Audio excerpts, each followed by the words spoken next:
laid out there in front of you. But Cholatse itself is, in some levels, a more severe task than even Everest. Not because of its altitude, but because of the objective dangers of the mountain itself.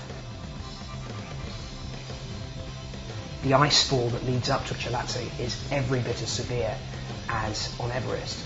And of course, one thing that you have that's against you the entire time is that you are the only people on that mountain. You know, the four of us that climbed out, four of my friends, we went up and attempted this mountain, and nobody else was anywhere near that mountain for at least that season, and as far as we know, a couple of years either side.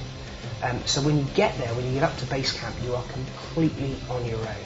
There is no way anybody's ever getting in there to effect a rescue if anything goes wrong. You are totally at the wits of yourself and your companions.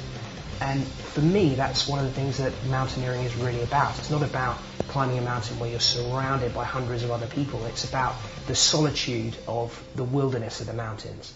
And I guess that's something that we really experienced on Cholatse.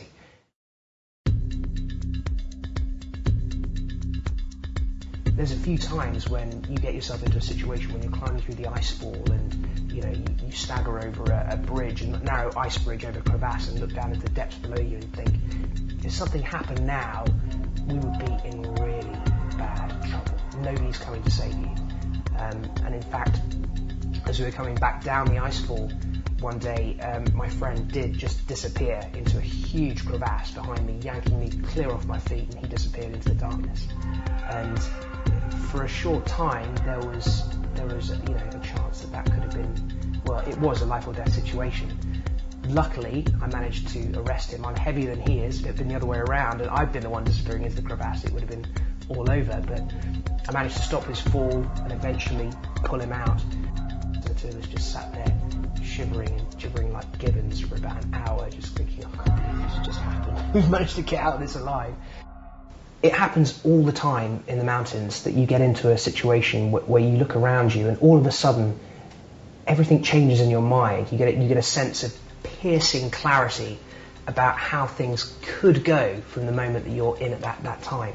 I can remember walking along a snow ridge on Cholatse, and on either side of me was 1,000 meters of open air just dropping in impossible steepness down to the rocks and the ice fall below.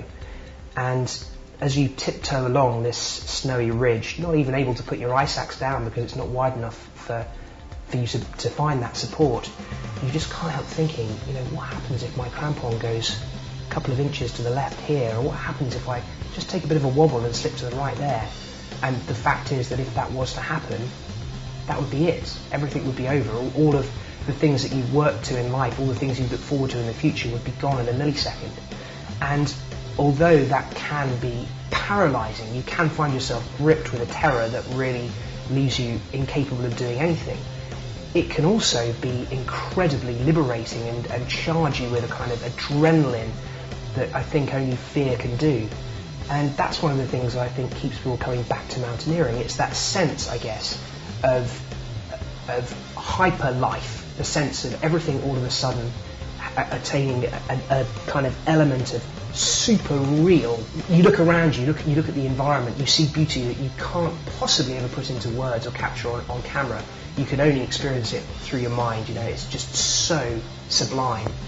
And there are elements of that in mountaineering every single day which make you think normal life is worth nothing next to this.